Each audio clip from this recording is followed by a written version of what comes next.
विलासपुर नाम का एक गांव था। उसी गांव में एक पति और पत्नी रहते थे। पति का नाम राजू था और पत्नी का नाम विमला थी। उस गांव में सभी लोग खुशी खुशी रहते थे। राजू अपने रोजी रोटी के लिए फल और सब्जी बेचा करता था।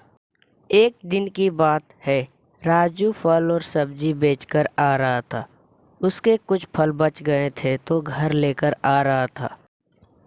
तब तक रात हो चुकी थी और वह जिस रास्ते से आता था उस रास्ते में एक पुराने पेड़ पर चुड़ैल रहती है। राजू डरे डरे घर आ रहा था। तभी पीछे से एक बूढ़ी औरत की आवाज़ आई।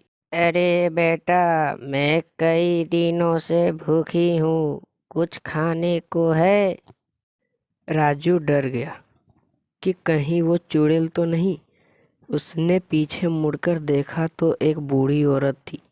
जैसे ही राजू उसे फल देने गया, चुड़ैल अपने असली रूप में आ गई और राजू को उड़ाकर ले जाने लगी। चुड़ैल ने कहा कि मैं तुम्हें मार डालूंगी। तभी उस रास्ते से आ रहे कुछ लोगों ने देखा और राजू को बचाया और गांव के एक झाड़ फूंक करने वाले बाबा के पास ले गया। बाबा ने अपने झाड़ फूंक शक्ति से राजू को ठीक कर दिया।